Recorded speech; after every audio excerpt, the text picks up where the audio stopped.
Hey guys, tonight we begin with the scandalously legendary life of Cleopatra, the Egyptian queen whose intellect was as sharp as her eyeliner, and whose political maneuvers were only slightly less famous than her rumoured bedroom exploits.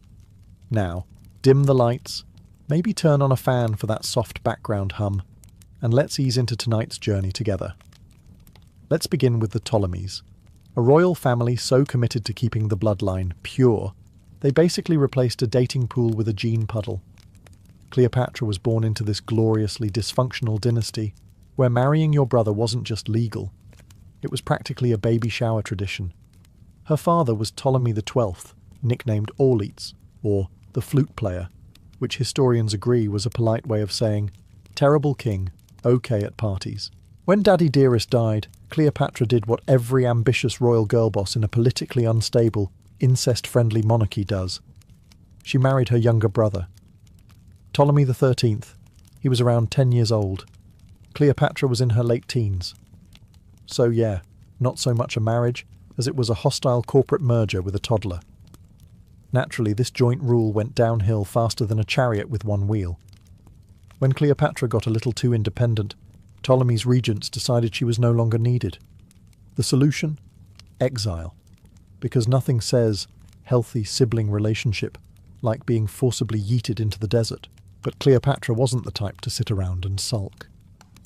She got herself smuggled back into Alexandria by being rolled up in a carpet. Yes, an actual carpet. This wasn't just an entrance. It was a theatrical middle finger with fringe. Julius Caesar, who was conveniently in town for a war and probably bored, unrolled her like a birthday surprise and immediately decided she was worth backing. Politically, allegedly. The result? A civil war, several dramatic drownings, and Cleopatra's brother-husband conveniently vanishing into the Nile, like a wet accident that no one really investigated too hard.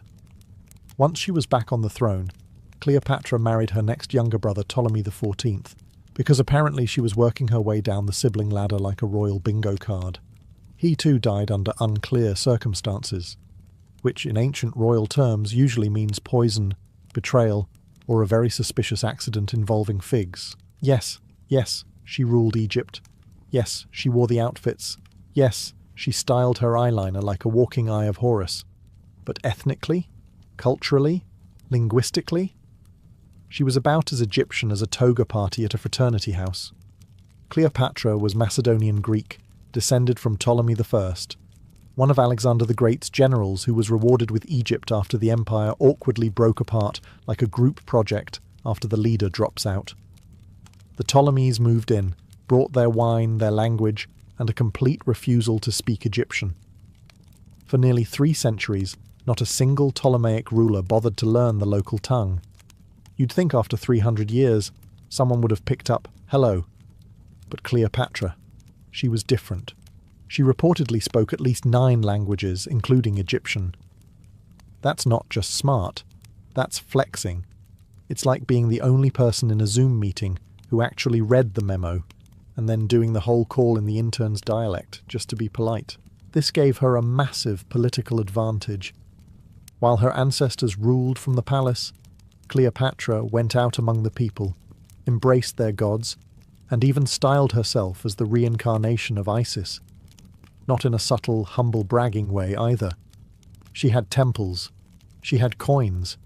She was like, I am the goddess, now please pass the eyeliner and call me divine.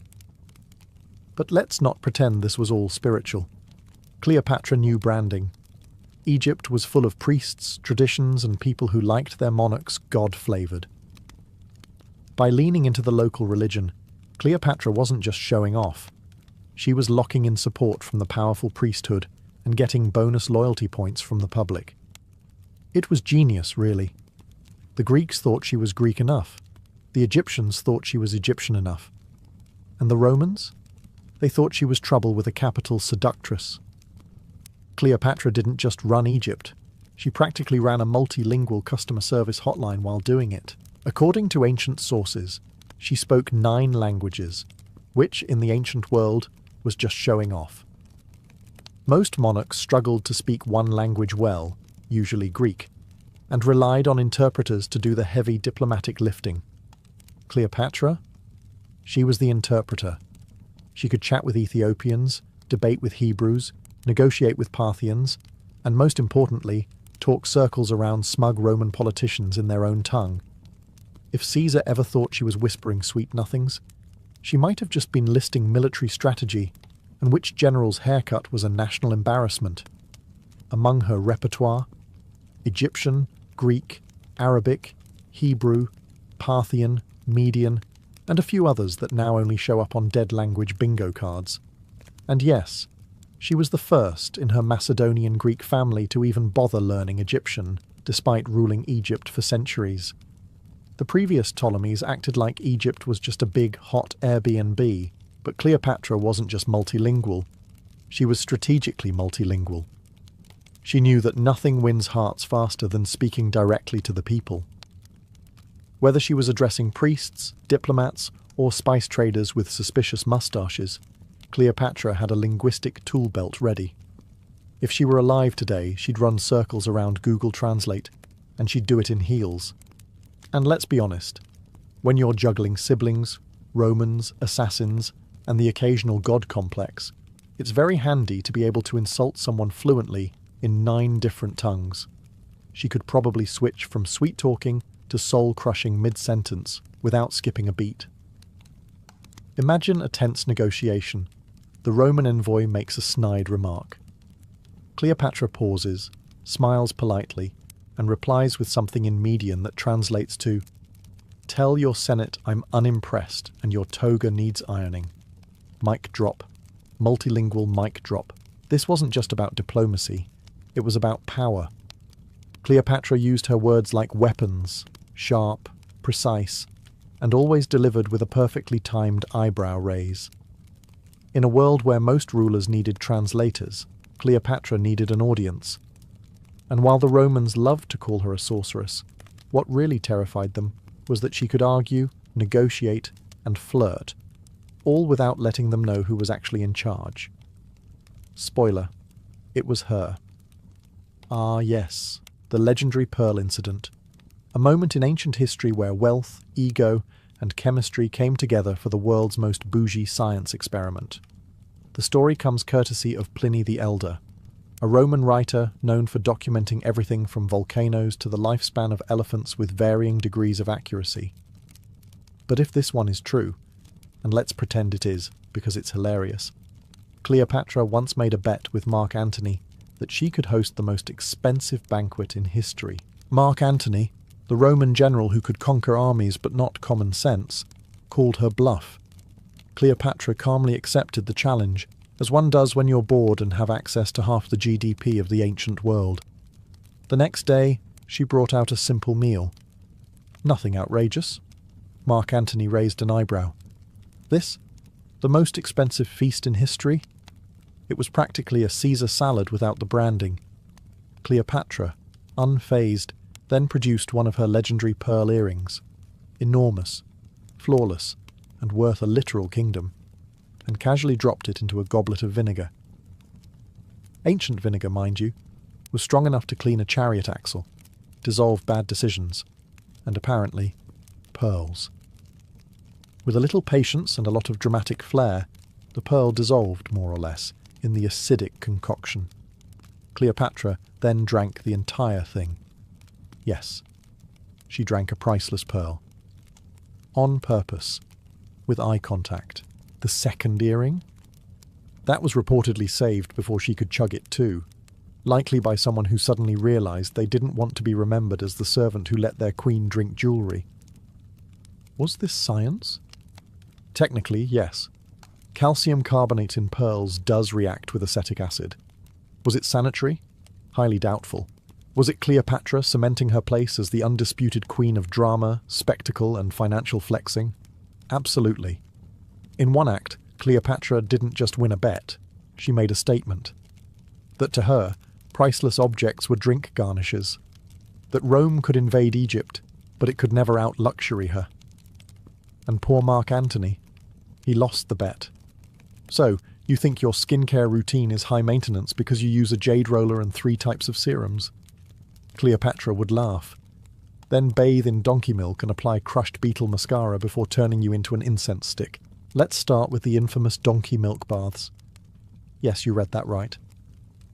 According to ancient sources, Cleopatra bathed in sour donkey milk regularly. Not goat, not almond. Donkey. Why? Because it contains lactic acid, which gently exfoliates the skin, and apparently leaves you glowing like a demigod. She allegedly kept hundreds of donkeys on standby just to keep the milk flowing. Imagine being a royal donkey in ancient Egypt. You don't carry grain. You don't haul bricks.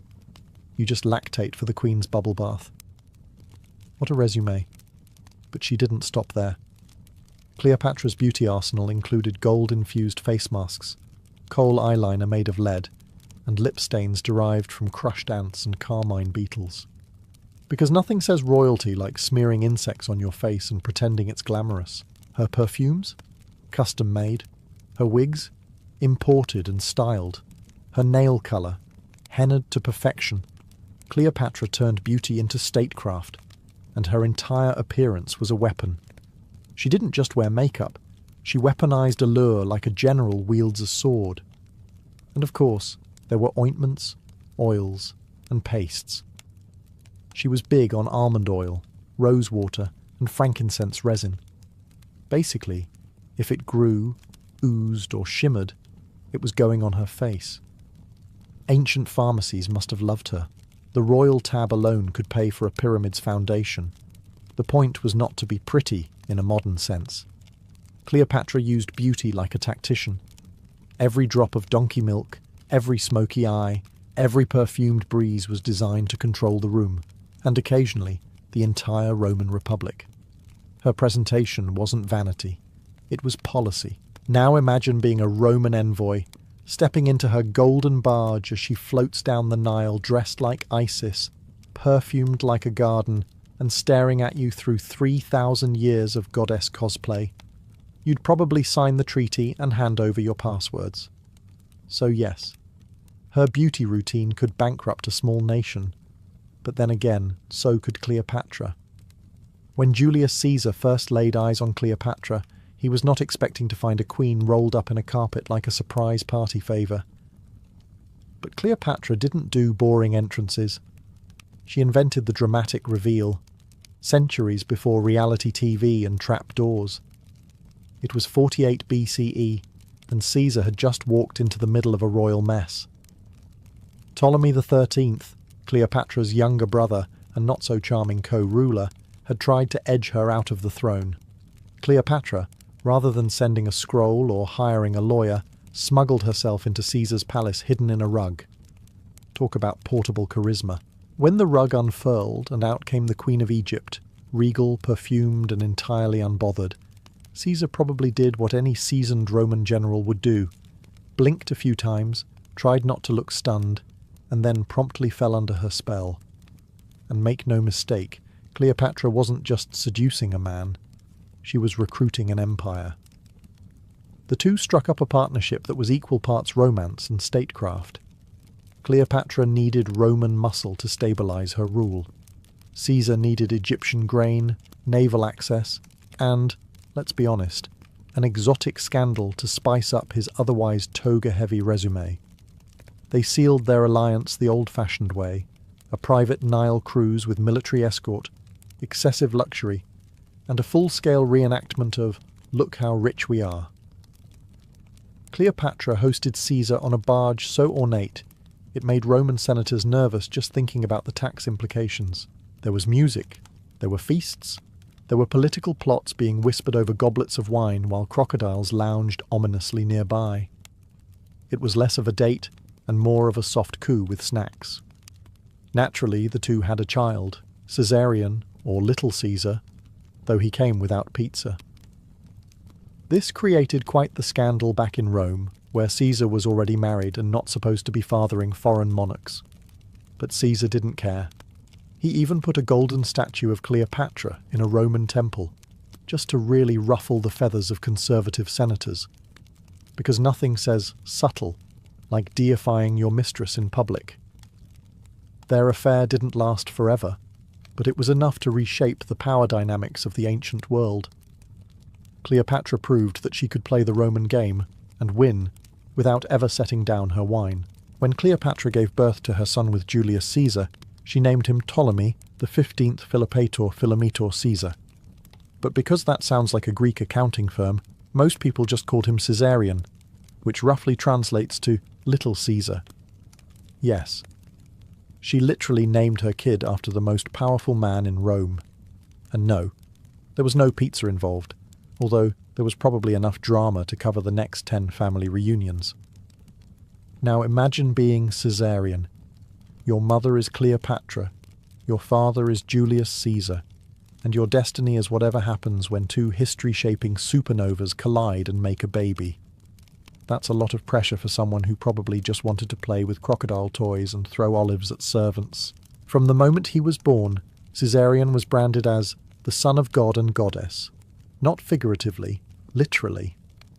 Cleopatra was styling herself as Isis, and Caesar was already being worshipped like a deity in Rome. So yes, Caesarion was divine by default. Try topping that at career day. Cleopatra pushed his legitimacy hard. He wasn't just her son, he was her co-ruler. He was officially titled King of Kings, despite being barely old enough to hold a scepter without chewing on it. Meanwhile, in Rome, things were tense. Caesar never formally acknowledged Caesarion as his son, possibly because admitting you had a royal Egyptian heir while running a republic full of angry senators was not a great career move. Spoiler alert, it didn't help him anyway. The Senate stabbed him 23 times.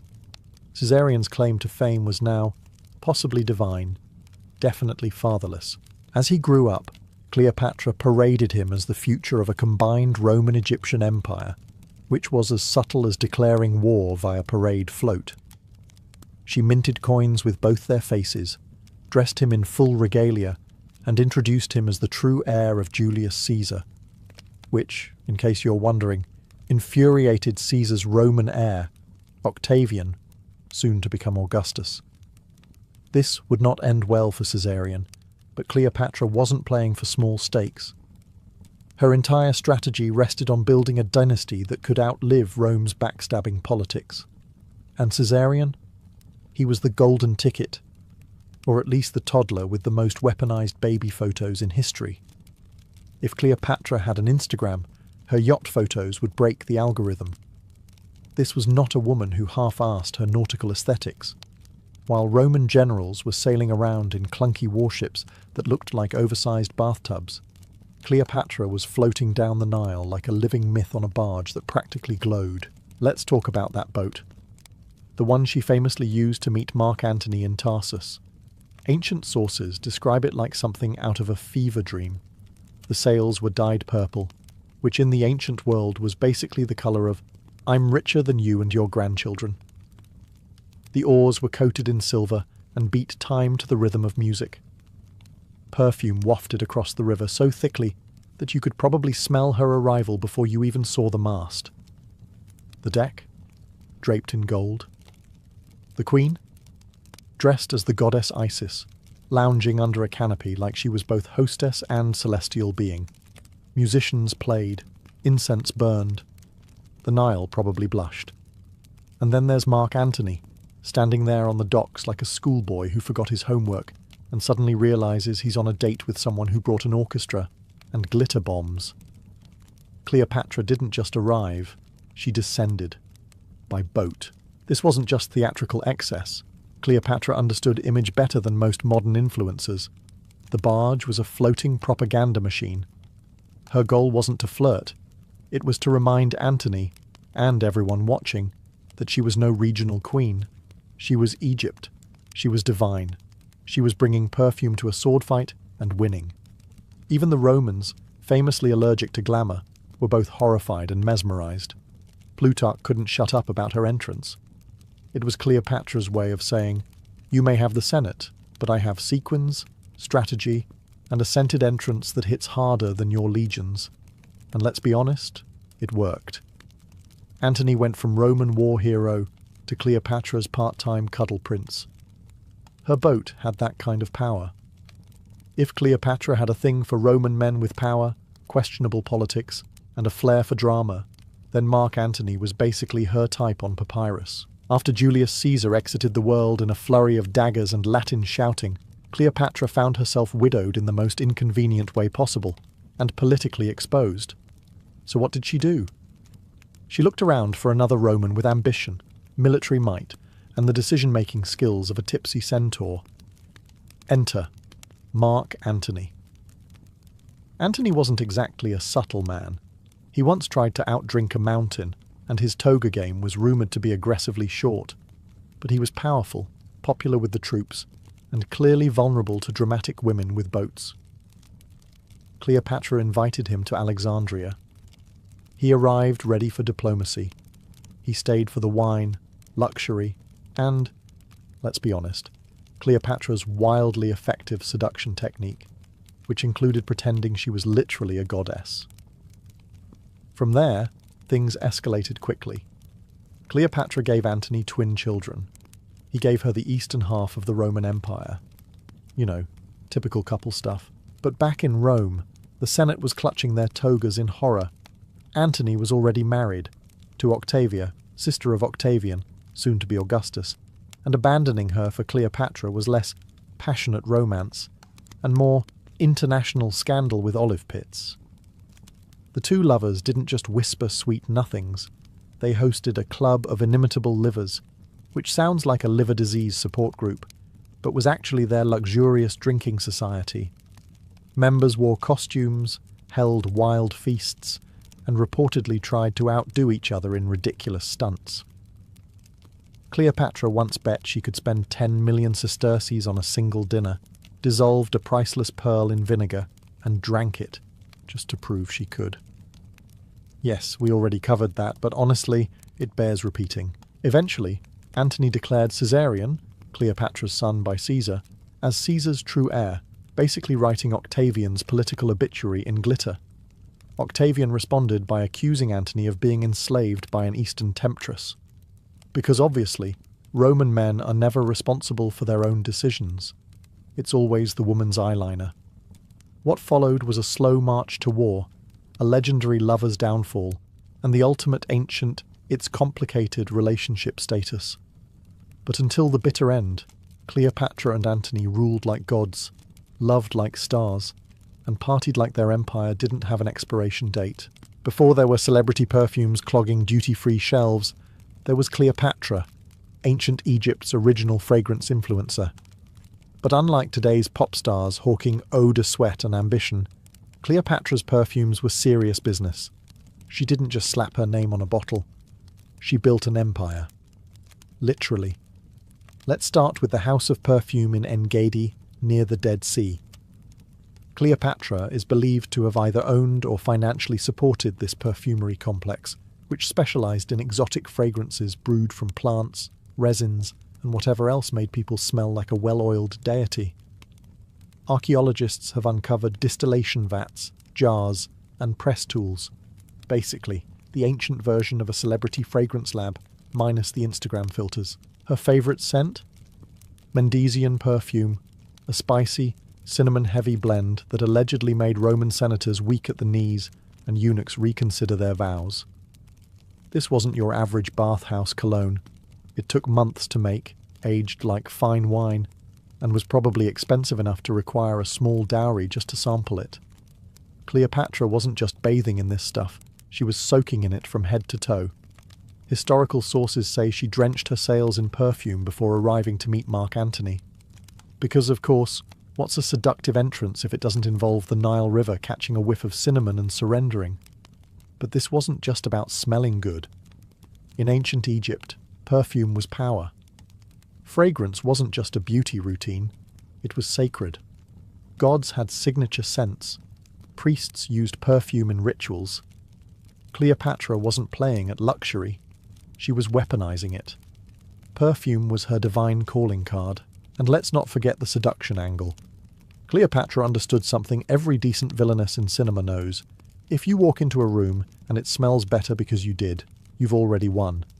Combine that with her golden barge, divine wardrobe, and linguistic prowess, and Cleopatra became not just a queen, but a sensorial experience. Yes, you heard that right. While Caesar was conquering Gaul and Antony was nursing wine hangovers, Cleopatra was out here writing a beauty manual. Because why not rule a kingdom, run a navy, seduce emperors, and become the world's first beauty guru? Cleopatra's cosmetic book, now lost to time, and probably Roman censorship or some sweaty monk who didn't know how to handle a papyrus, was said to contain recipes for skincare, hair dye, perfumes, and even treatments for baldness, which may explain why Julius Caesar stuck around. And this wasn't just some vanity project. In the ancient world, cosmetics were medicine, magic, and political theatre all rolled into one. A smoky eye wasn't just sultry, it was protection from the evil eye and UV rays. Lip colour meant status. Hair oil was both sensual and hygienic, or at least less terrifying than the alternative. Cleopatra wasn't gatekeeping either. The book was reportedly scientific, drawing from Egyptian, Greek, and even Indian traditions. She was mixing crocodile dung with honey, like some unholy ancestor of goop. A royal alchemist with eyeliner. And while today's influencers worry about being cancelled, Cleopatra was handing out DIY eyeliner recipes involving burnt almond paste, animal fat, and powdered lead. Sure, it might give you a glow, and also maybe lead poisoning. But beauty is pain, especially in 40 BC. The book also dabbled in aphrodisiacs, because Cleopatra understood the true power of a well-placed pomegranate seed. If you're starting to think this all sounds like a myth, nope. Roman authors like Galen and Pliny referenced her concoctions.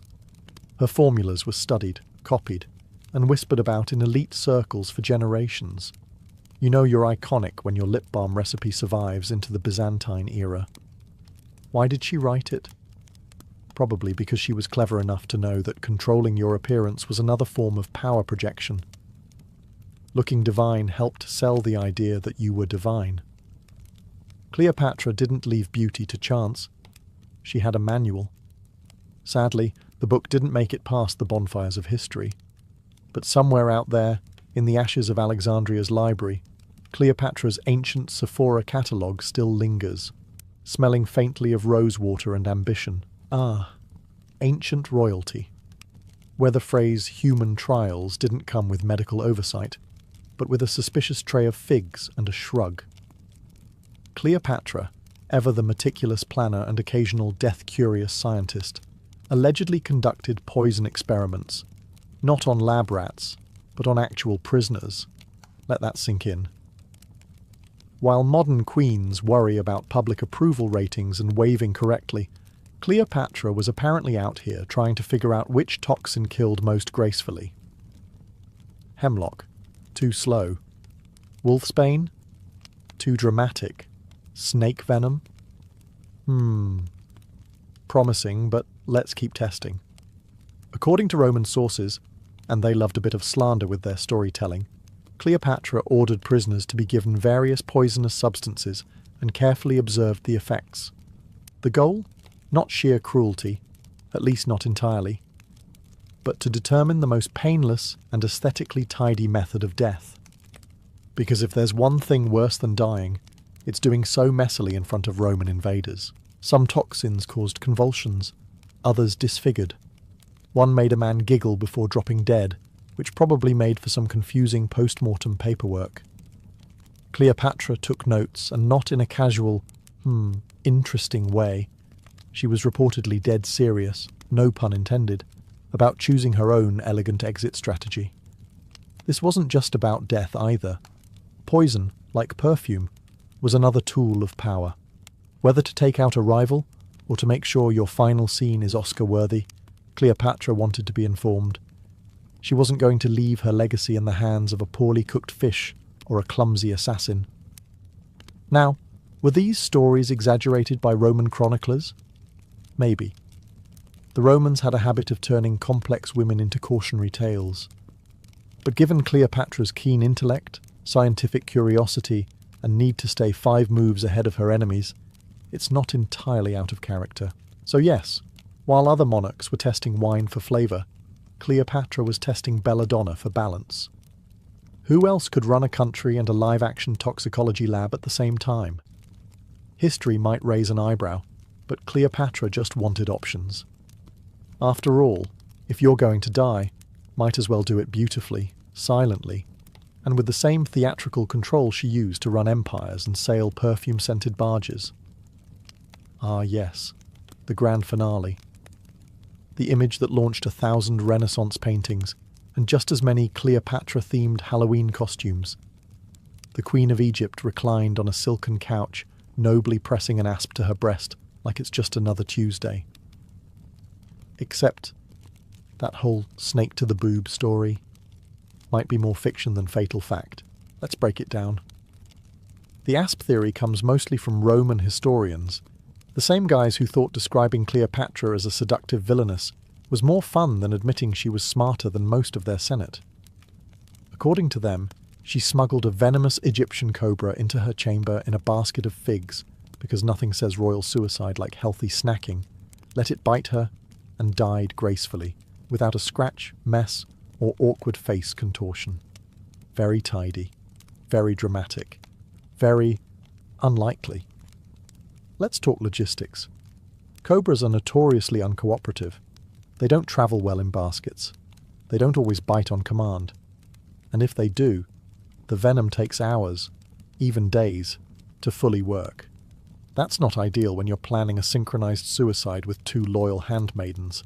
Imagine waiting around like, did it get me? Do I look pale yet? Some historians argue Cleopatra may have poisoned herself instead, using one of the fast-acting formulas she'd tested on those unfortunate prisoners. See Chapter 12 for that delightful bit. Something like hemlock, or a brew of opium and wolfsbane would have been faster, cleaner, and easier to control. Not as cinematic, sure, but far more practical. Then there's the Roman angle. Octavian, later known as Augustus, had a lot to gain from making Cleopatra's death look like her own tragic choice. It wrapped things up neatly, avoided a messy public execution, and let him parade her orphaned children around as trophies without looking like too much of a villain. But what if she was murdered? Slipped something? Or quietly helped along by one of Octavian's men? We'll never know. If history is written by the victors, then Cleopatra's press coverage was basically a smear campaign written in all caps by some very bitter Romans. After her death, Octavian, soon to become Augustus, emperor and full-time grudge holder, had a problem. Cleopatra wasn't just some foreign queen. She was a political player, a threat to Roman power, and worst of all, a woman who didn't know her place. And Rome really didn't like that.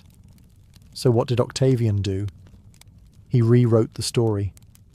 In his version, Cleopatra wasn't a scholar, strategist, or multilingual diplomat. Nope. She was reduced to a manipulative seductress who used sex like statecraft and probably bathed in perfume and lies. And Mark Antony? Just a hapless man under her foreign spell, because clearly no powerful Roman man could be into her for any reason other than sorcery. It's honestly impressive how thoroughly Rome tried to erase or twist her legacy. Her children were marched through the streets in chains. Her writings, including her book on cosmetics, vanished from history. Temples dedicated to her were repurposed or destroyed. Statues crumbled, papyri burned, and her image was warped into little more than an exotic footnote in someone else's story. And yet, she persisted. Despite Rome's best efforts, Cleopatra refused to disappear. She survived in whispers, in artwork, in the oddly detailed complaints of Roman historians. Plutarch, Cassius Dio, and Suetonius all had opinions, wildly biased, of course, but even their attempts to discredit her left behind fragments of her brilliance. It's like trying to cancel Beyoncé and ending up boosting her album sales. The irony is rich. In trying to erase her, they accidentally immortalized her. Rome buried Cleopatra under scandal and myth, but they also ensured she'd be remembered forever. Because you don't get erased from history, you get martyred in it. And Cleopatra? She became the blueprint for every femme fatale, every seductive queen, every woman blamed for a man's downfall, with eyeliner on point. When Cleopatra died, snakebite, poison, or assisted Roman defenestration, she didn't just leave behind a crumbling empire and a very confused Octavian. She left behind a legacy that somehow evolved into a myth, then a symbol, and eventually a Hollywood spectacle wearing more eyeliner than armor. History forgot half the facts, twisted the rest, and filled the gaps with drama, scandal, and eyeliner wings sharp enough to assassinate an emperor. Over the centuries, Cleopatra became whatever each era needed her to be. To Roman writers, she was the dangerous seductress, the foreign temptress who made good Roman men go weak at the toga. In medieval texts, she was a warning against female power, the femme fatale archetype, before that term even existed. The Renaissance loved her as a tragic romantic heroine, because who doesn't enjoy a well-lit noble suicide? Then came Shakespeare, who decided she needed even more drama, so he gave her sweeping monologues, epic betrayals, and a flair for the melodramatic exit. Elizabeth Taylor's version upped the budget, the cleavage, and the cinematic pauses, transforming Cleopatra into a camp icon, complete with gold-plated shoulder pads and enough costume changes to bankrupt an empire. But through it all, the real Cleopatra kept peeking through. Scholar, ruler, linguist, navy commander, beauty brand founder, pharmaceutical experimenter, mother, lover, power broker. She became a canvas for every generation's anxieties and fantasies, a woman of immense complexity distilled into an ever-evolving icon, sometimes saint, sometimes sinner, always unforgettable. Her name alone evokes images of seduction, strategy, and that ever-elusive thing called power, all wrapped in silk, gold, and a knowing smirk. And perhaps that's the point. Cleopatra isn't just a historical figure. She's a mirror. How we see her reflects how we see women, leadership, sexuality, and ambition. She's survived 2 millennia of slander, simplification, and soft-focus storytelling, and yet she remains alive in our imagination. Not bad for someone whose enemies tried very hard to delete her from history. When people picture Highland clans from the 12th to 16th centuries, the mind usually conjures up images of burly men in kilts, claymores flashing in the sunlight, bagpipes wailing in the background as tartan-clad warriors charge across misty glens. But here's the thing, they weren't the ones holding everything together. Not really. Behind every dramatic charge and bloody feud, there was a woman, often several, keeping the hearth burning, the estate running, the lineage intact and the enemies at bay. Clan life in the Highlands was precarious. Men might vanish for weeks or months at a time, gone to battle, political negotiations, or long-distance raiding expeditions. And when they left, who do you think ran the show? Spoiler, not the sheep. Women assumed full command of the household, and in many cases, the entire estate. That meant supervising agricultural cycles, livestock management, clan finances, defending property, and making sure the men returned to something more than rubble and chaos. But their strength went beyond the practical. Highland women were custodians of honour, heritage, and resilience. They taught their sons how to be warriors, and their daughters how to be fierce in softer ways. They maintained the oral traditions that passed clan legends from generation to generation. They preserved sacred kinship bonds through calculated marriages, powerful alliances, and unyielding loyalty. And when things got especially grim, they didn't just wring their hands and pray. There are recorded instances of women arming themselves and fighting to defend their homes. These weren't just isolated acts of bravery. They were expectations, unspoken but understood. If the men fell, the clan didn't fall with them. The women stood up. It's no exaggeration to say that the Highlands would have collapsed without these women. They weren't background characters in a masculine epic.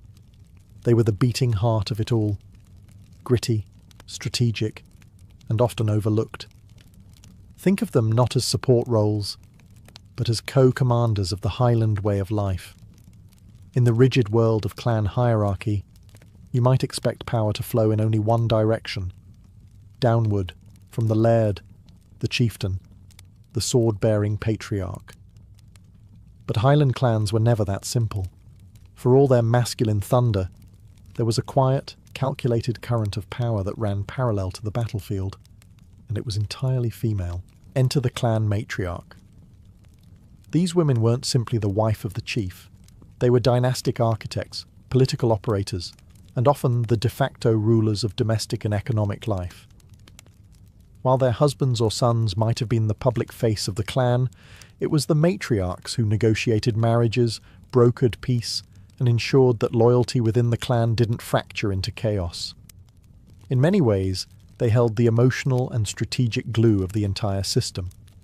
A Highland woman of noble rank was raised with more than needlework. She was taught land law, estate management, clan politics, and how to read a room full of men drunk on pride and blood feuds. Marriages weren't love matches, they were chess moves, and the matriarch knew how to play the board. When a rival clan extended a marriage proposal, she could see 6 generations ahead.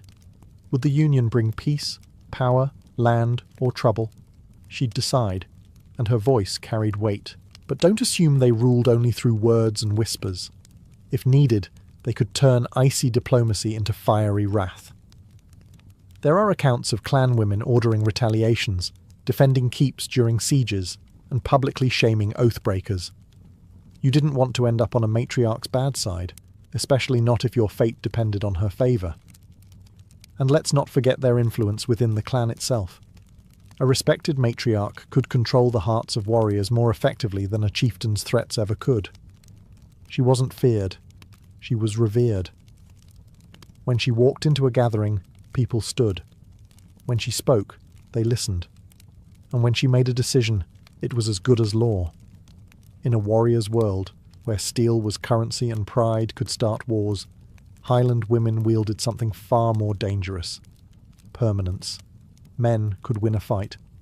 But matriarchs, they could win generations. The Highlands weren't exactly known for their convenience.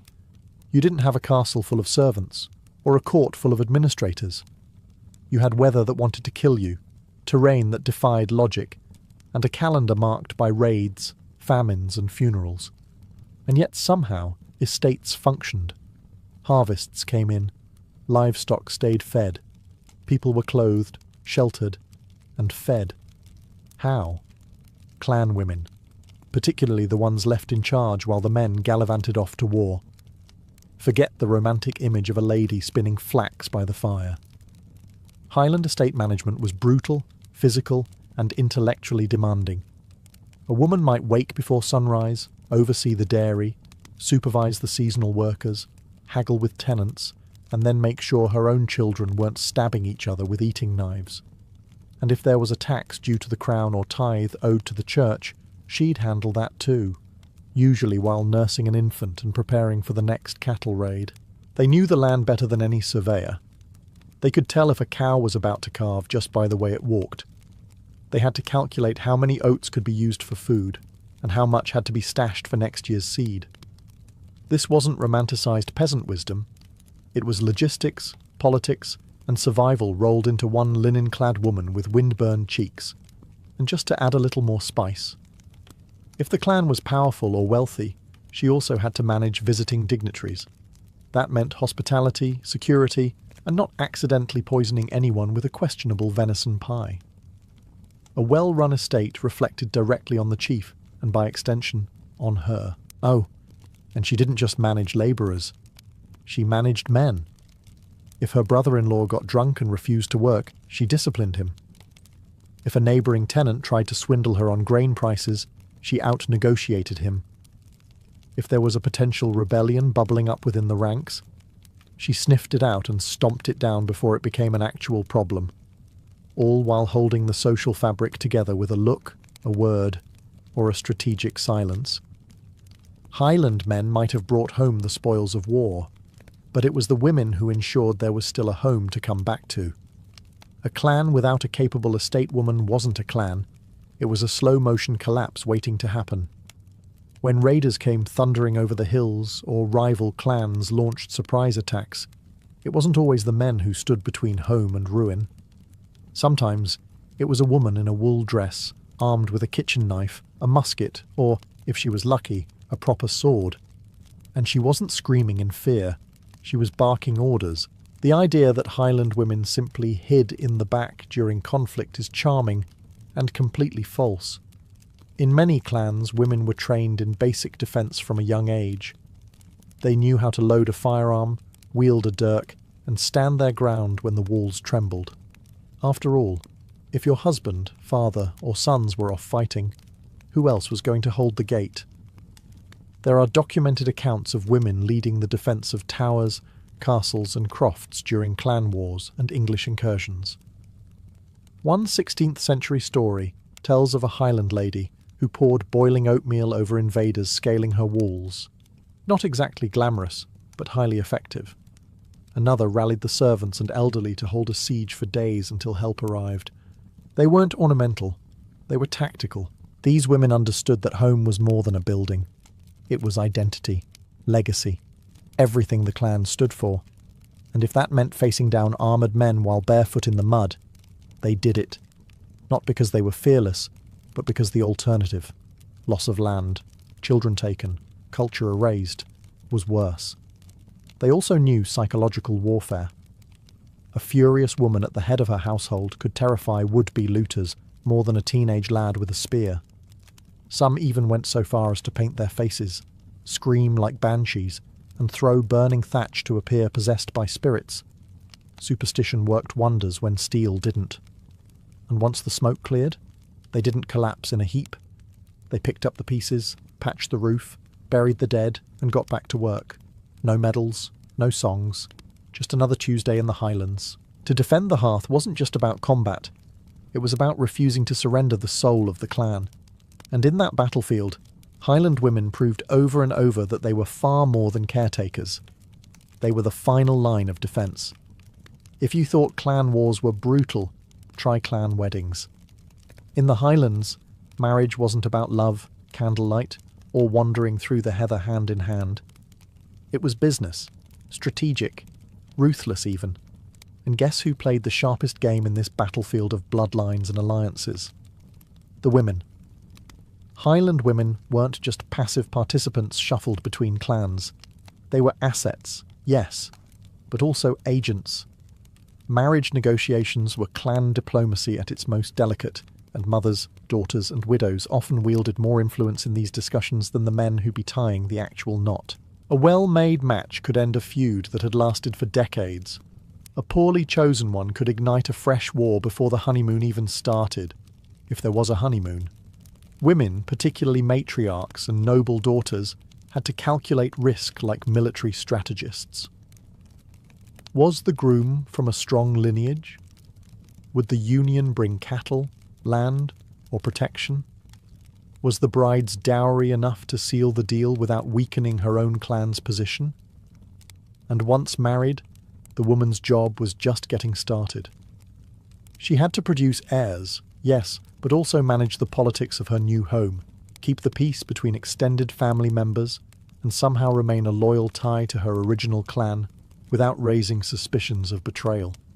It was a tightrope walk in a storm, but some women didn't just walk it. They danced across it. Historical records speak of wives who acted as secret negotiators between clans, keeping family ties alive behind enemy lines. Others used their marriage to gain information, to influence their husbands' decisions, or to sneak aid to their birth clan when the politics got hot. These weren't soap opera subplots. This was survival. And let's not pretend all marriages were pleasant. Some women used cunning, wit, and the occasional forged letter to escape bad unions, or manipulate the outcomes in their favour. Divorce wasn't common, but clever women knew how to bend the rules, or make new ones entirely. In the Highland world, where loyalty and legacy defined your worth, a wedding was never just a party. It was a pact, a gamble, and sometimes a battlefield with no armour but your surname. And Highland women? They played to win. In a land where so much was unwritten, memory became power, and women were its guardians.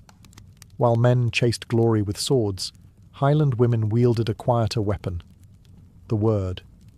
Through stories, songs, lullabies, and laments, they kept the soul of the clan alive. And in the Highlands, where oral tradition shaped identity, that was no small feat. From childhood, girls were taught the tales of their ancestors, not just for entertainment, but as a living map of clan values, feuds, victories, betrayals, and sacred oaths. These stories weren't idle fireside chatter. They were the unofficial constitution. Forget a name or a wronged alliance, and someone might die in the next cattle raid because you didn't remember who insulted whom in 1447. Women sang these stories into their children's ears, passed them between generations, and carried them across moors when fleeing war or famine. They were the keepers of genealogies, oral contracts, and cautionary tales. Some became professional bards or seanchades, oral historians, especially in Gaelic-speaking areas.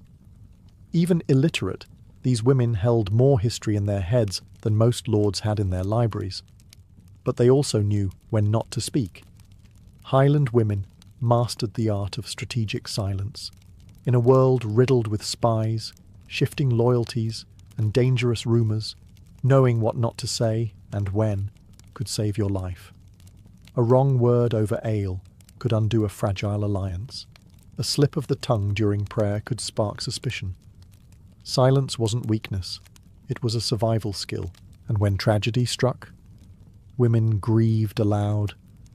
The Caoinead, a keening lament, was a raw, guttural mourning ritual often led by women. It wasn't just crying, it was performance, protest, and emotional exorcism. These wails could shake a glen, frighten livestock, and remind the world that someone important had fallen. It was part mourning, part myth-making. Through words both spoken and withheld, Highland women ensured the clan's legacy endured beyond war, famine, and forced displacement. Their voices wove identity, passed judgment, and warned future generations of old mistakes. Without them, history wouldn't just be forgotten, it would never have been remembered at all.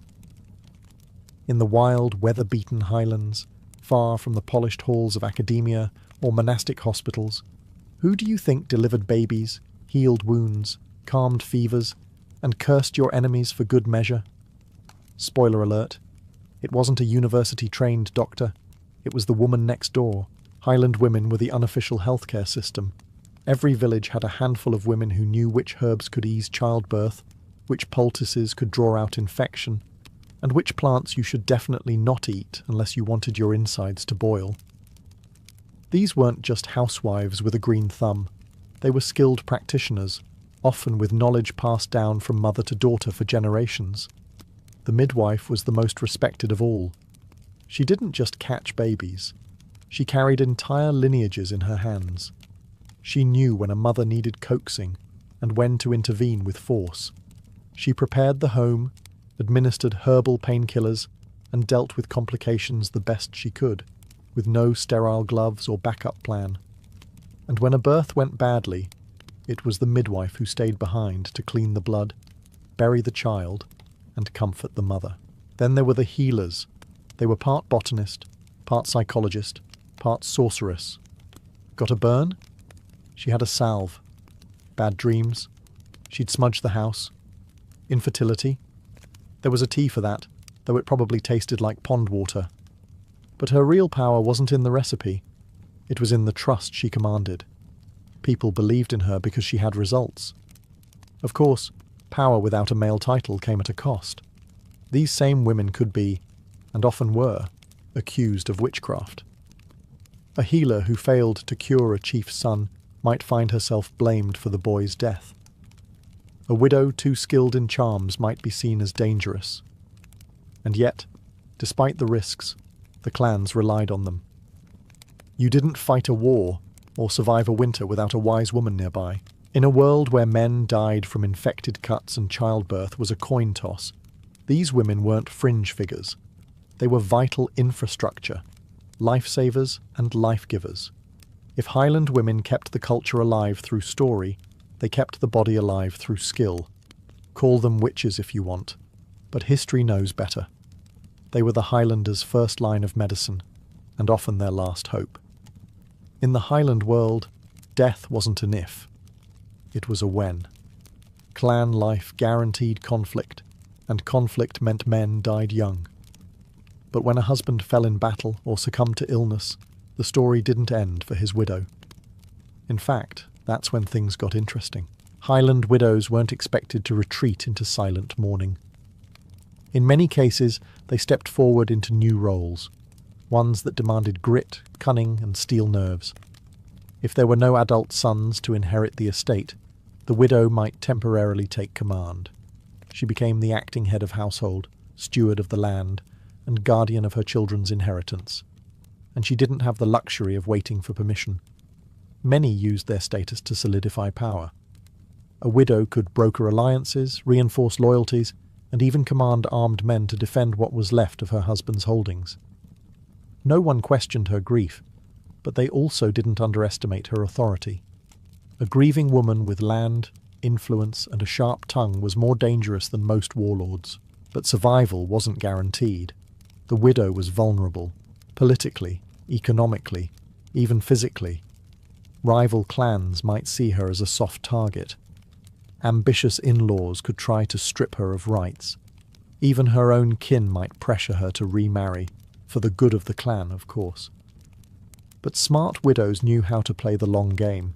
Some refused marriage altogether and held on to their power through widowhood. Others chose their next husband like a general picks a battlefield, strategically, with one eye on revenge and the other on legacy. And let's be clear, some of them weren't just strategic. They were vengeful. If her husband died in a feud, the widow might rally the clan for retaliation. She might finance a raid, spread propaganda, or simply keep the hatred alive long enough for her sons to act on it. Highland memory was long, and a widow's tongue could keep a blood feud burning for generations. Yet others chose peace. A widow could also be a peacemaker, using her grief as leverage to stop the cycle of violence. She'd host both sides, offer truce through tears, and remind men what war truly cost. In the Highlands, death made widows. But what they did with that title, that made legends. Today, when we remember the clans of the Scottish Highlands, we conjure up tales of blood and broadswords, of tartan banners fluttering against stormy skies, and men with names that echo through battle songs. But the women, the ones who ran the lands, raised the warriors, negotiated the peace, and sometimes even fought the battles, are rarely given more than a footnote. Why? Because their strength wasn't always loud. It didn't always march into battle with a banner. It showed itself in endurance, in running an estate through a blizzard, in burying a husband, and then defending the homestead with one hand and raising a future chief with the other, in staying silent when needed, and speaking truth when no man dared. They kept culture alive, while cultures tried to erase them.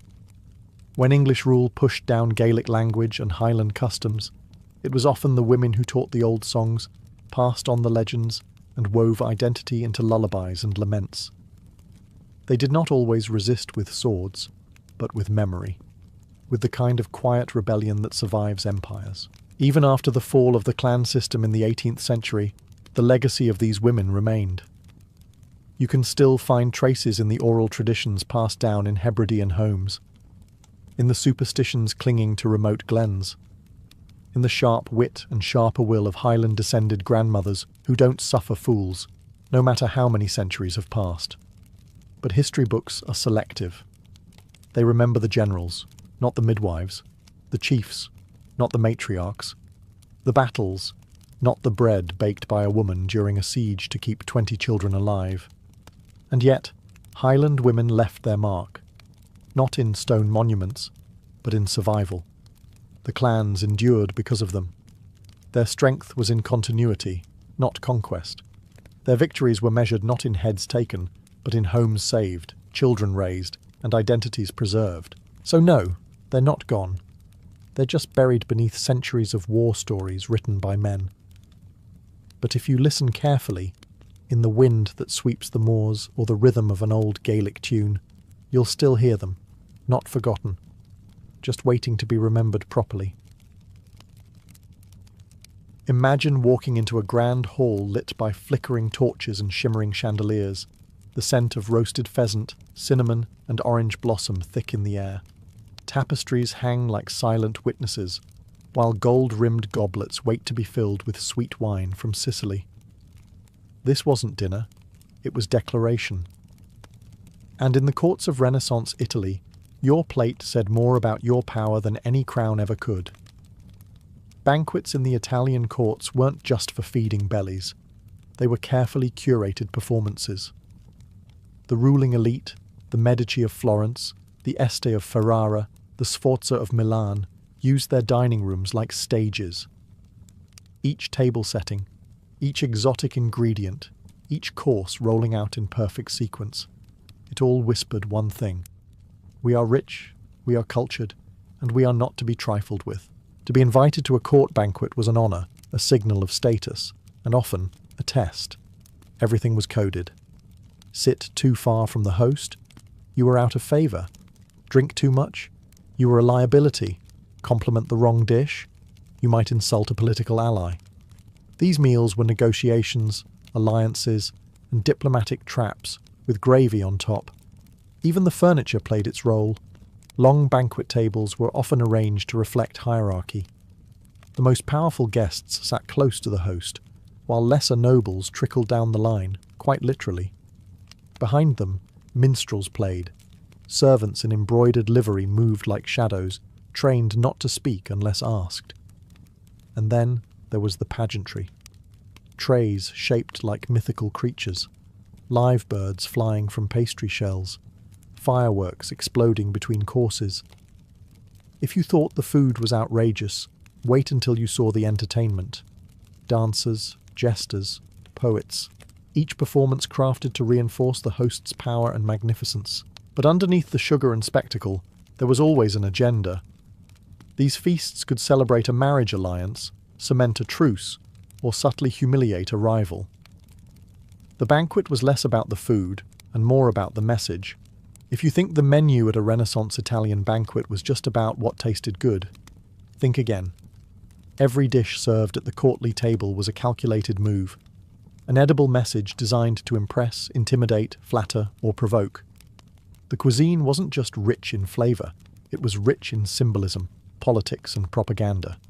Take, for example, a dish of swan roasted in saffron and cloves. That wasn't just dinner, it was a status update.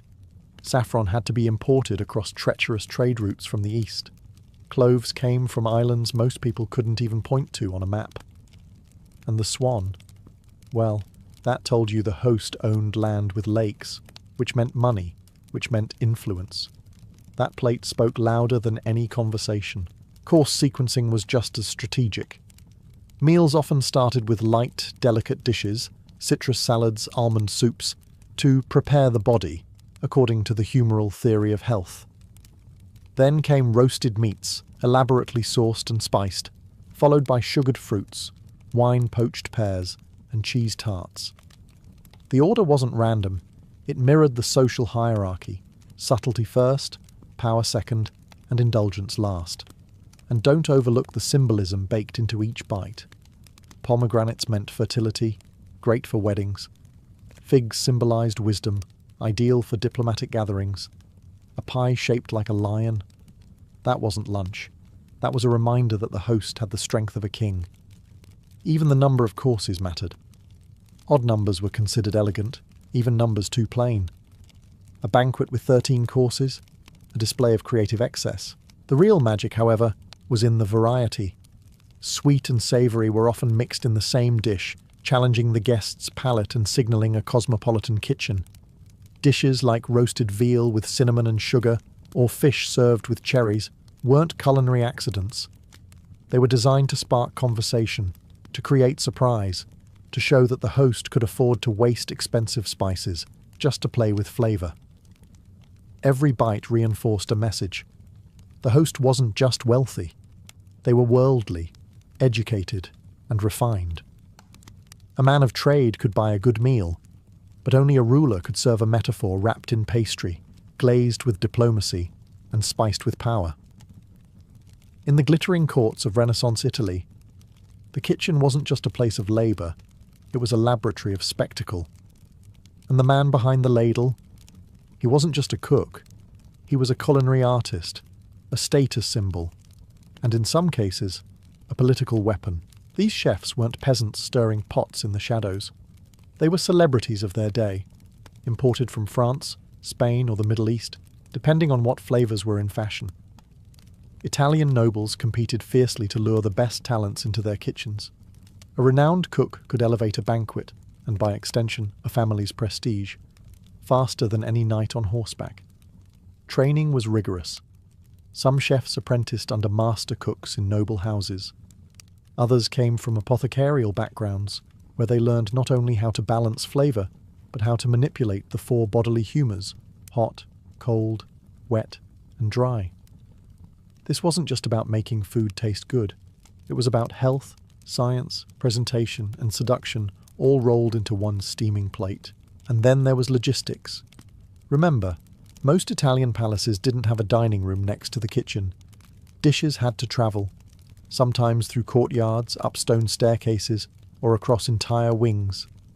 Maintaining temperature, texture, and presentation during that journey? A miracle on par with walking on water. So chefs had to be part engineer, part general, and full-blown control freaks. They also collaborated with other artists. Sculptors helped carve elaborate molds for sugar statues. Painters designed food-inspired table settings. Some chefs even choreographed the unveiling of a dish, like a roasted boar's head carried on a silver tray with trumpets blaring. It wasn't dinner, it was drama. The most ambitious chefs published cookbooks, not for the common reader, but as calling cards for noble patrons. Bartolomeo Scappi, personal chef to Pope Pius V, wrote a 6-volume opus that included everything from pastry techniques to illustrated kitchen tools. This wasn't just about food, it was intellectual capital. To dine at court was to experience a performance. And the chef? He was the director. While dukes and cardinals plotted at the table, he ruled from the hearth, using garlic, gold leaf, and goose liver to shape a political mood. In short, never underestimate the guy in the apron. He could make or break a dynasty with sauce. In the courts of Renaissance Italy, dessert wasn't the end of the meal. It was the climax. And it wasn't just meant to satisfy your sweet tooth. It was designed to drop jaws, stun ambassadors, and whisper, "We are gods at the table." Enter the sugar sculptures. Sugar in the 15th and 16th centuries was precious, almost mythical. It had to be imported from the East or from expensive colonial ventures, refined through laborious methods, and stored like treasure. Using sugar to build something instead of just eating it, that was the height of luxury. And Italian courts took that idea and ran wild with it. At elite banquets, it was common to see towering structures made entirely from sugar paste and marzipan. Castles with drawbridges, Roman temples, ships with edible sails, and entire allegorical scenes featuring animals, deities, and mythical beasts. One banquet thrown by the Este family reportedly featured a sugar battlefield, with soldiers, trees, and a dragon, all consumed after dinner with horrifying glee. These creations weren't just about excess, they told stories. A sugar lion defeating a unicorn might symbolize a recent political victory. A marzipan garden could honor a marriage alliance. Guests would spend more time decoding the symbolism than chewing, which is exactly what the host wanted. These edible displays of allegory and art blurred the lines between food and propaganda. But they weren't just pretty. These desserts were interactive.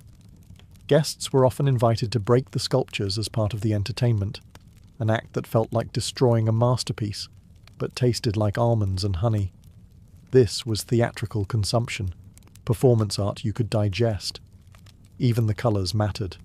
Sugar was often tinted with saffron, beetroot, or lapis-derived pigments to make the sculptures come alive. Some were brushed with edible gold, others were lightly smoked for dramatic effect. It was culinary pageantry, and the chef was the set designer. In a time before Instagram, this was how you made people talk. Travellers wrote home about the sugar wonders of Florence or Naples. Visiting dignitaries gasped. Children stared in awe, and enemies, one assumes, quietly panicked. Because if a duke could waste that much sugar on a statue of a griffin devouring a Turk, imagine what else he could afford to waste you on. In the Renaissance courts of Italy, the distance an ingredient had travelled directly correlated to its value and its bragging rights. To serve something foreign wasn't just adventurous, it was political theatre. A single dish could scream, "My reach is global, my wealth has no borders." And nothing made courtiers salivate quite like imported excess. Spices led the charge. Black pepper, cinnamon, nutmeg, and cloves were among the most coveted commodities in all of Europe, and for good reason. They had to be ferried across deserts, mountains, and oceans, often passing through the hands of dozens of merchants, each adding a markup. By the time a clove reached a Florentine table, it might have cost its weight in silver, and yet nobles used it freely, lavishly dusted over roasted lamb or stewed into wine, because what better way to flaunt your fortune than to eat it? And it wasn't just spices. Citrons from Sicily, oranges from the Iberian Peninsula, dates from North Africa, and sugar from the Levant were all common sights at elite tables. Even rice, yes, rice, was considered exotic in certain regions of Italy, especially when paired with almond milk and served with rosewater. A dish like that didn't just feed you, it made you feel like a sultan. Fish was another flex. Inland courts, far from the coast, would go to great lengths to serve eels, sturgeon, or sea bream, still fresh, mind you, at a banquet. That required elaborate preservation, fast couriers, and a well-funded kitchen staff. For the host, it meant one thing: victory. "If I can command the sea to my table," the dish implied, "what else can I command?" And then there were the truly bizarre imports: ostrich eggs, ambergris, even preserved lemons wrapped in silk. Not all were tasty. Some were included because they were rare and strange. You didn't need to enjoy the flavour. You needed to witness it. Of course, this obsession with exoticism wasn't just about taste. It was about empire.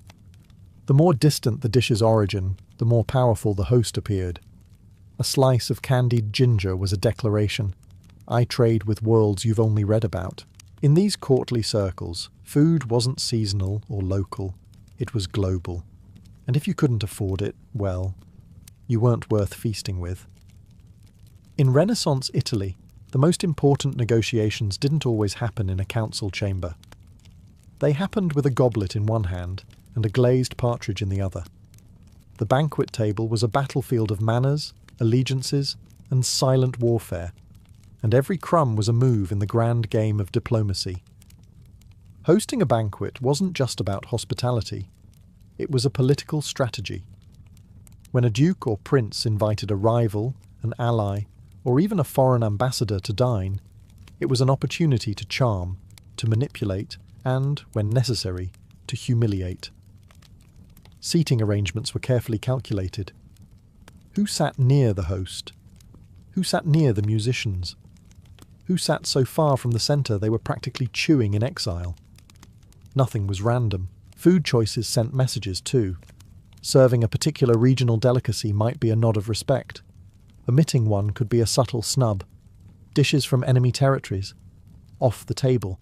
Unless, of course, you were trying to extend an olive branch, literally in the form of olive-stuffed pastries. And the toasts? Those were verbal duels. A well-crafted toast could flatter, warn, or call out a guest without ever raising your voice. "To the continued peace between our families" might sound cordial, but if the guest had recently betrayed a pact, it would land like a knife in the ribs, wrapped in velvet, of course. Even the entertainment between courses had purpose. Dancers might reenact a myth mirroring recent political events. Poets might recite verses with double meanings.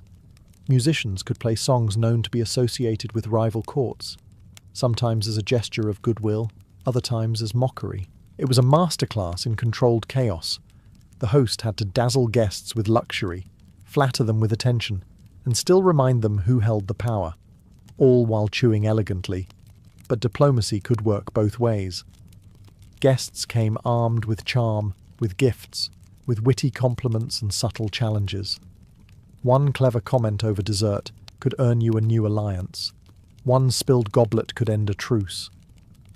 So while armies clashed outside city walls, the real power moves were often made over a roast quail and a bowl of saffron rice. In the Italian courts, diplomacy wasn't just a handshake, it was dinner. And missing the invitation might mean missing your future. At an Italian court banquet, how you ate could define how you were seen. And for women, the rules were even sharper than the knives.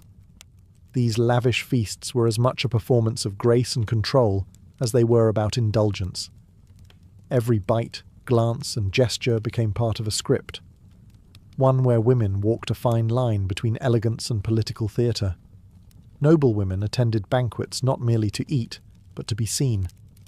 Their clothing, often stiff with embroidery and pearls, restricted movement by design. It reminded everyone that this woman didn't labour, she reigned. But while men could boast, drink heavily, and tear into a roasted leg of mutton with bravado, women had to display restraint. Nibbling was preferable to gorging.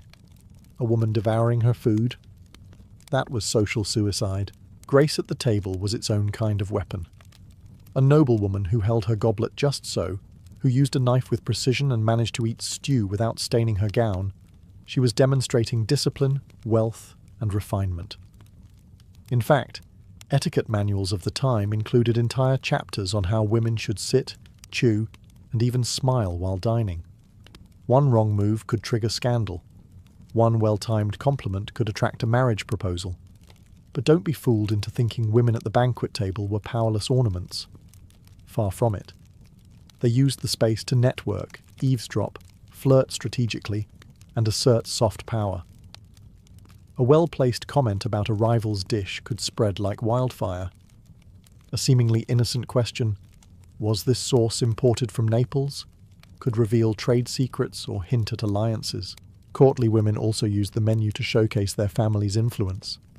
In some households, noble women took active roles in planning the banquet, choosing symbolic dishes, designing centerpieces, even overseeing confectionery designs that told stories about their lineage.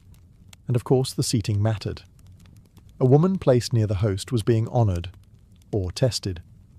A lady seated next to a visiting ambassador might find herself the unofficial liaison of diplomacy between bites of quince paste. In short, women at the banquet weren't just eating, they were performing. And in a world where silence could be strategy and a sip of wine could shift perception, the art of dining was a tool of survival. Grace wasn't optional. It was armour. If you walked into an Italian court banquet expecting just food and polite conversation, you were in for a shock. These events weren't just meals. They were immersive, full-body spectacles. A true Renaissance feast was theatrical, surreal, and sometimes downright absurd. And that was entirely the point. Theatricality began long before the first dish hit the table. Invitations were sent with poetic flourishes. Trumpets often announced the arrival of high-status guests. Entering the hall could feel like stepping onto a stage, because in many ways, you were. Guests were both audience and actors in a carefully choreographed drama of power and prestige. And then came the surprises. Food didn't just arrive, it performed. A roast might be carried in on a gilded litter, flanked by children dressed as angels. A pie could burst open to release live birds or perfumed steam. At one Medici banquet, musicians played as courses were served in rhythm with the music, each dish in sync with a different verse. At another, guests were treated to a mock siege, where sugar cannons fired candy at a marzipan fortress. Between courses, the drama didn't stop. Jugglers, acrobats, and dancers performed in the aisles. Poets delivered verses tailored to the host's glory. Actors staged allegorical plays with themes that flattered or warned the guests, depending on who needed flattering or warning. Some banquets even included masked characters weaving through the hall, whispering riddles or news, as if the entire event were part feast, part espionage. And don't forget the set design. The tables might be shaped like zodiac signs, or arranged to mirror a political map. Food could be colour-coordinated to represent rival factions or past victories. Entire tablecloths were embroidered with stories meant to be read over the course of the meal. Even the final act, the clearing of the table, was dramatic. At some events, it involved dancers sweeping away the dishes in choreographed routines, or guests being led to another hall entirely for dessert theatre. Why go to such lengths? Because in Renaissance Italy, appearances were reality. A well-staged banquet could dazzle a foreign ambassador, distract a political rival, or seal a marriage alliance without a single word spoken. Feasting was a performance, and if you wanted to survive at court, you'd better know your lines. Centuries after the lutes went silent and the sugar castles crumbled into dust, the legacy of Italian court banquets still lingers in how we dine, how we impress, and how we perform hospitality. What began as theatrical feasts for nobles and kings now echoes through wedding tables, diplomatic dinners, and holiday spreads across the globe. The Renaissance courts of Italy pioneered the idea that a meal could be more than food. It could be a message, a mood, a mirror of one's identity. That idea never really left. Today, when world leaders toast over 7-course state dinners, or celebrities throw opulent receptions where the wine list is leaked to the press, they're channeling a tradition born in Florentine palazzos and Venetian halls. Many of the banquet customs we now consider standard were innovations of this era. Sequential courses with palate-cleansing breaks, Italian court. The focus on presentation, plating, colour, balance, Italian court. Even the concept of dessert as a separate final act, rather than just more food, has roots in those glittering gatherings. Italian court chefs also laid the foundation for modern gastronomy. Their cookbooks, like Bartolomeo Scappi's, became culinary bibles that influenced not just Italian kitchens, but French haute cuisine and beyond. Their obsession with spice blends, seasonal ingredients, and visual drama paved the way for chefs to be seen as artists rather than servants. But the legacy isn't just in Michelin stars, it's in the psychology of dining. We still understand that how you serve something changes its impact. That food can communicate mood, wealth, even love. That a dish isn't just nourishment, it's narrative. The banquets of the Renaissance courts weren't just dinners. They were stories told through pheasant and pomegranate, sugar towers and salted fish. They embodied power without needing to wield a sword. They built alliances with olives and ended rivalries with roasted boar.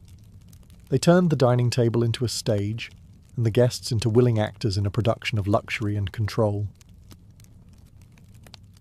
In the 3rd century BCE, one man decided China needed a spine. Not a metaphorical one, an actual physical barrier stretching across the northern frontier of his vast and freshly unified empire. That man was Qin Shi Huang, China's first emperor, and his solution to insecurity wasn't diplomacy or deterrence. It was bricks, miles and miles of them. Before Qin Shi Huang, China wasn't really China. It was a brutal game of thrones between warring states, each with its own laws, money, dialects, and yes, defensive walls. These weren't connected or coordinated. They were scattershot fences thrown up by frightened kingdoms trying to keep out nomadic raiders, especially the Xiongnu, a powerful confederation of horseback warriors from the steppe who made a career out of pillaging northern settlements. But once Qin Shi Huang crushed the last rival kingdom and declared himself emperor in 221 BCE, he didn't just want peace, he wanted permanence. The patchwork walls built by his predecessors weren't enough. They were reminders of disunity, and worse, they left gaps. Gaps in defense, gaps in ideology, gaps in control. And if there was one thing the emperor despised, it was anything that suggested he wasn't in total command. So he ordered the unthinkable. Connect the fragments into one continuous line. Tear down sections that pointed the wrong way. Rebuild others.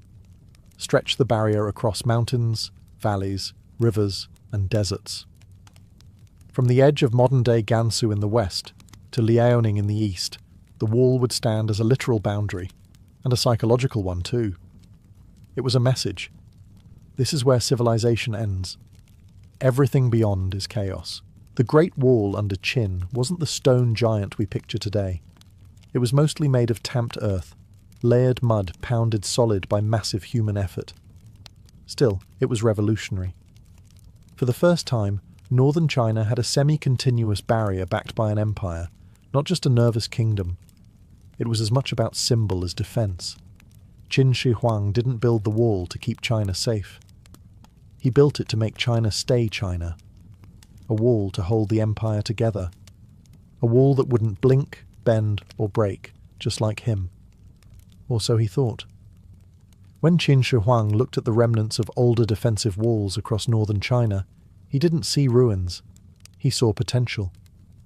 To him, these disjointed structures weren't symbols of past failure, but the bones of a body waiting to be stitched into something formidable. Something unified. Just like his empire. The Qin dynasty didn't invent the idea of frontier walls. During the Warring States period, kingdoms like Zhao, Yan, and Qin had each built their own walls to guard against the steppe nomads to the north. But those walls were fragmented, often pointing in conflicting directions and built with local priorities in mind. One state's wall might repel the Xiongnu, but do nothing to help a neighbour just a valley away. That kind of thinking wouldn't fly under Qin rule. The emperor had already imposed a standardized writing system, currency and legal code, so why not apply the same ruthless logic to defense? One wall for one China.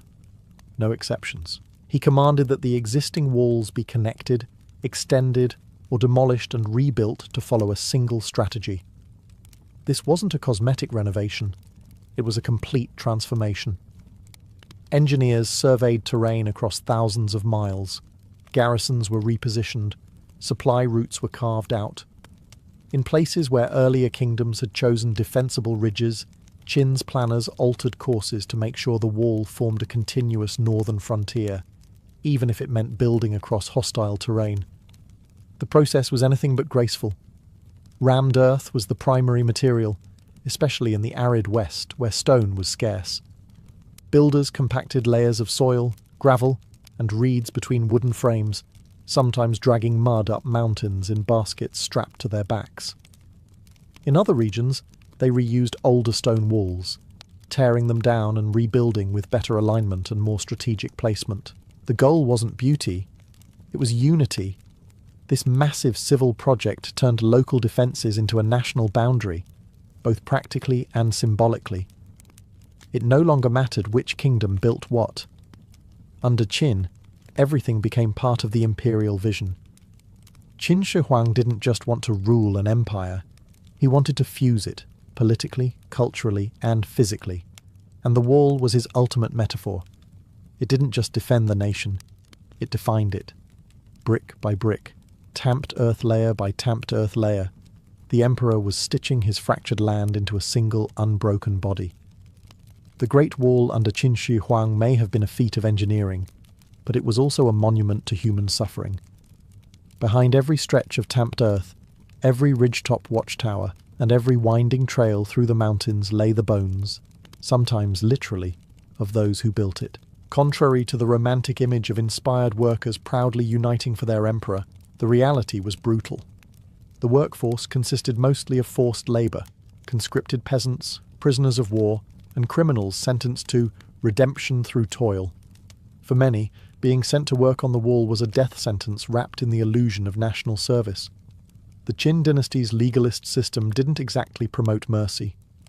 Laws were harsh, punishments harsher. Failure to meet quotas, complaining about conditions, or even pausing to rest too long could result in beatings or execution. Workers were often chained, starved, and made to labour in remote, freezing or sweltering conditions. Many died of exhaustion, disease, or exposure. In some cases, when men perished mid-task, their bodies were said to be buried inside the wall itself, whether as morbid filler or grim symbolism. Logistics were nightmarish. Food and water had to be hauled across barren land to feed tens of thousands of labourers, with entire supply chains dedicated to delivering millet, dried vegetables, and salt. Shelter was minimal. Medical care? Almost non-existent. You didn't go to the wall to work. You went there to disappear. The labour force included more than just men. Some records suggest women too were forced into labour, especially to transport materials and prepare rations. Families were torn apart, villages left empty. In some areas, people mutilated themselves, cutting off fingers or maiming limbs to avoid conscription. And still, the work went on. It was mass construction through mass coercion. A machine powered by fear and controlled by decree. No one dared to defy it. Even regional governors, if they failed to deliver men and materials, faced punishment. The wall had become a beast, and the empire fed it. Qin Shi Huang wanted a barrier strong enough to outlast enemies in time. But in the process, he built something else, a monument to the cost of ambition, paid not in silver, but in sweat, blood, and silence. If you're imagining the Great Wall under Qin Shi Huang as a pristine line of stone bricks winding like a dragon through the mountains, hit pause. That iconic version came much later. The wall built under the Qin dynasty was raw, rugged, and made mostly of packed dirt. But don't let that fool you. It was still a masterpiece of ancient engineering, held together not by mortar, but by willpower and pain. The core construction method was rammed earth, a technique that seems simple on paper, but was punishing in practice. Workers stacked wooden frames, filled them with layers of soil mixed with gravel, reeds, and sometimes crushed bones, and then compacted each layer by pounding it with heavy wooden poles. Over time, this created walls as hard as concrete, especially in the dry northern regions, where moisture wouldn't seep in to weaken them. Stone was used where it was available, mostly in the mountainous areas.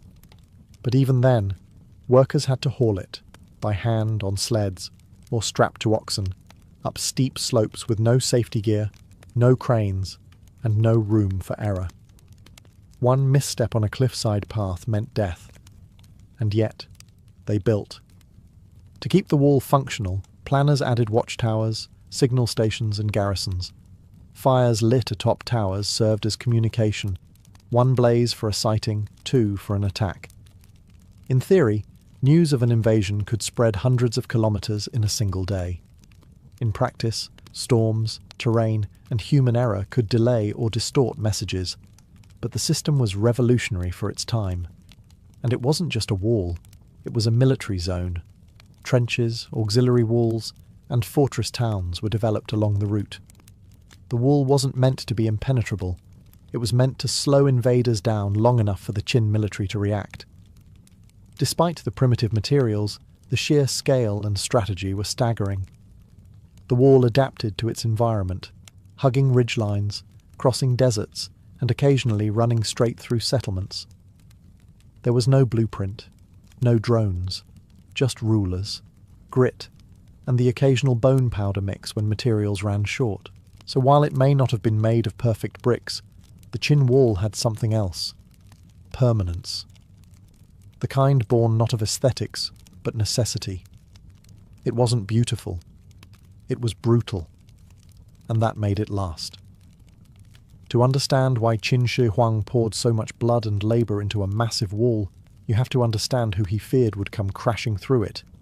Enter the Xiongnu, a confederation of nomadic tribes from the vast northern steppes. Mounted, mobile and merciless, the Xiongnu were everything the Qin Empire wasn't. While Qin Shi Huang built roads and cities, the Xiongnu mastered the saddle. While his armies marched in formation, theirs struck like ghosts, fast, chaotic, devastating.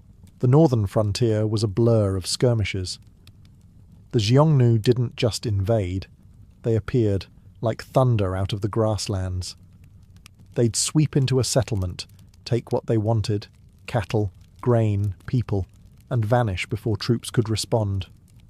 For the agrarian Qin, who relied on order, farming cycles, and centralized control, the unpredictability of the Xiongnu was infuriating and terrifying.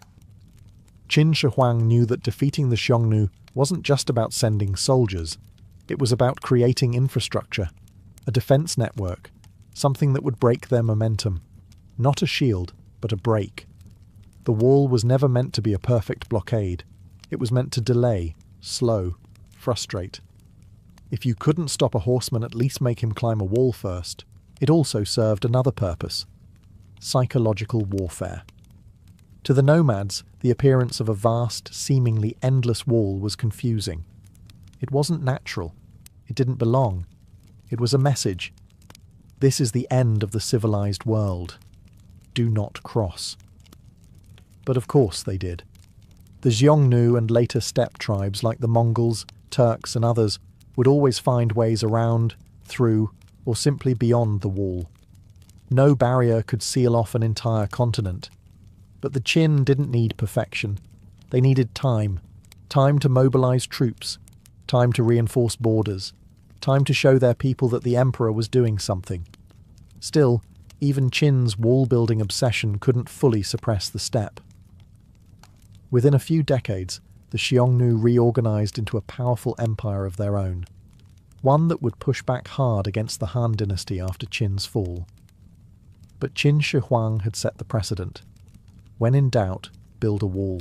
And so the arms race between sedentary empires and nomadic raiders continued.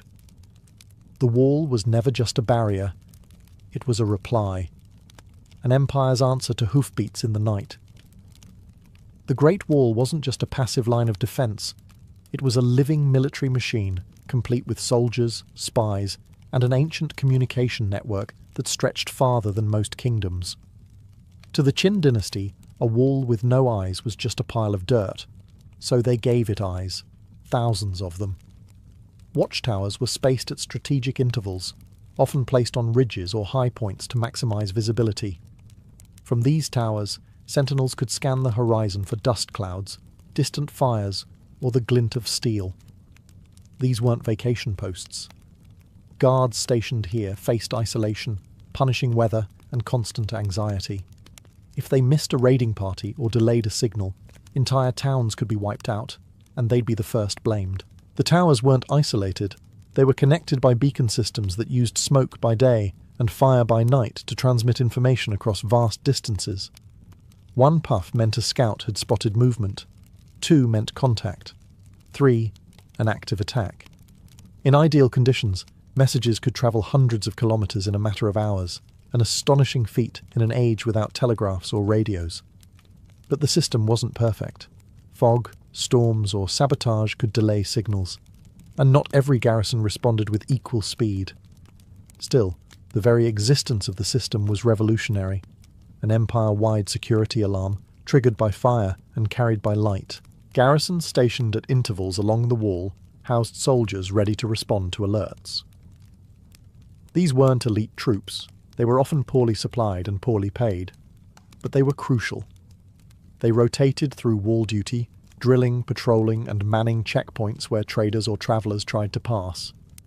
In hostile zones, they were the Empire's first line of resistance.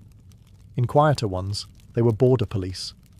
And behind them, deeper into the Empire, relay stations and military depots stocked weapons, food, and horses, ensuring that if the wall did come under siege, a full-scale army could be mobilized quickly. In essence, Qin's wall wasn't just a barrier. It was a network.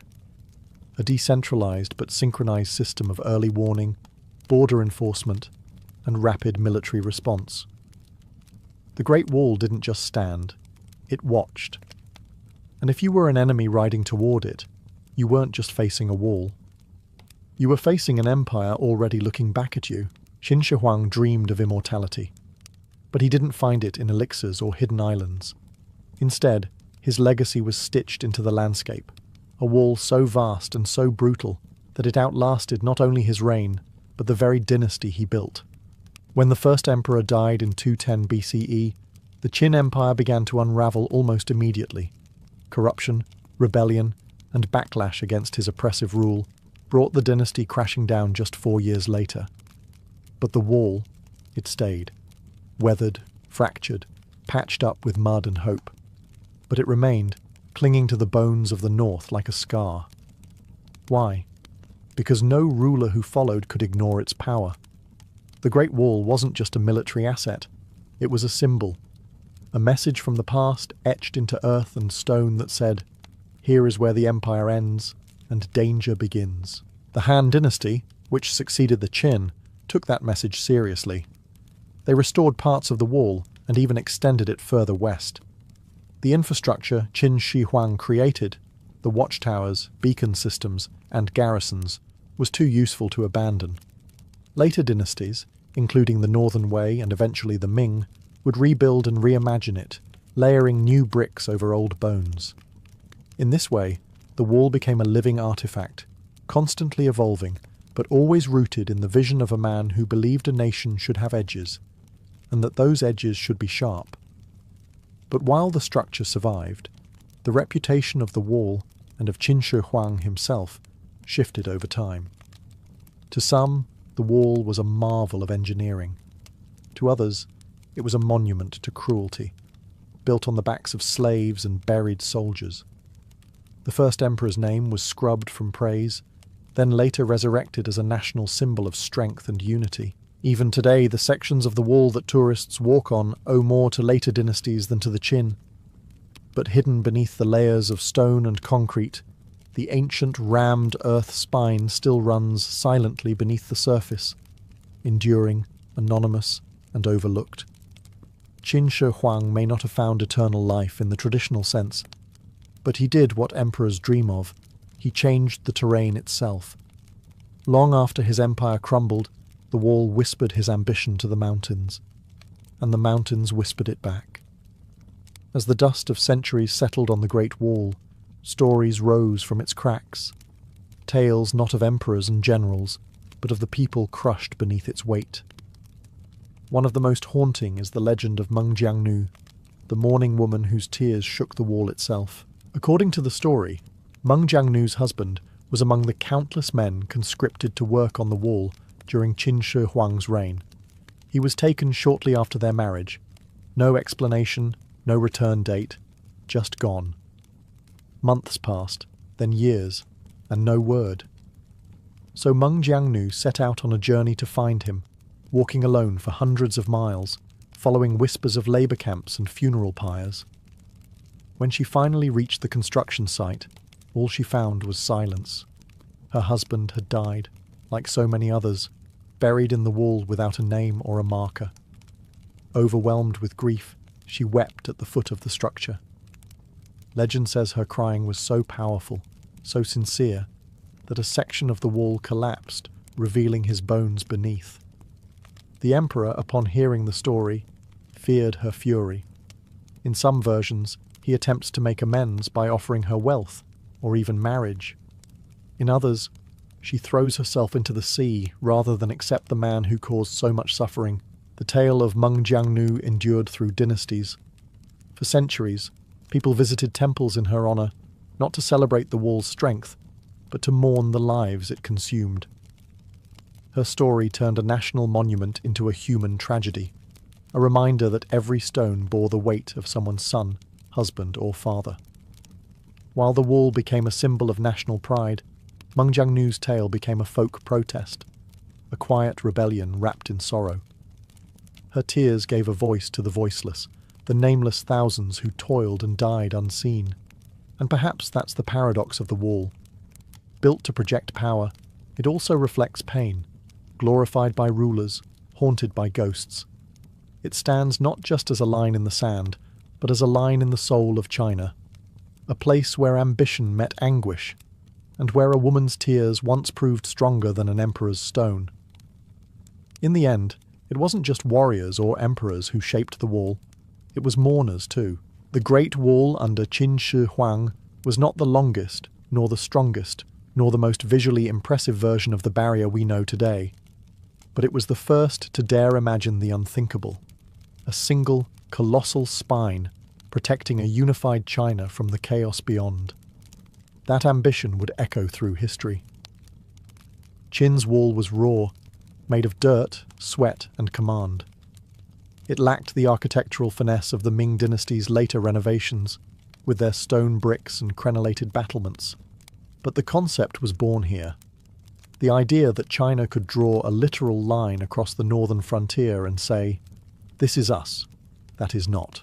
More than just a military innovation, it was a psychological boundary, a cultural statement, and a declaration of identity. The wall said that inside was order, laws, roads, coins, standard script.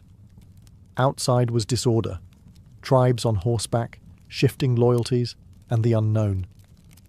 For Qin Shi Huang, who had spent years crushing rival kingdoms into submission, that clarity mattered. But there's something deeper.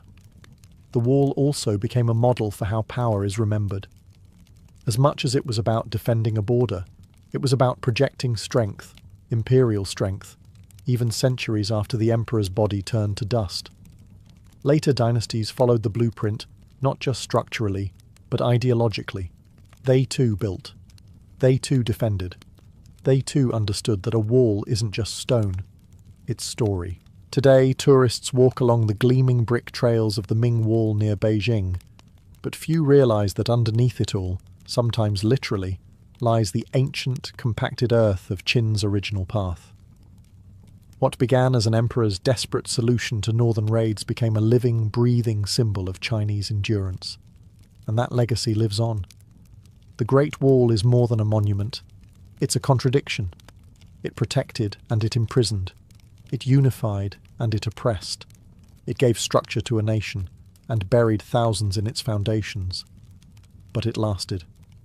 So while Qin Shi Huang may have failed in his quest for immortality through magic or alchemy, he succeeded in a different way. His wall didn't grant him eternal life, but it made him eternally relevant. Long after his name was feared, erased, then resurrected, the wall remains.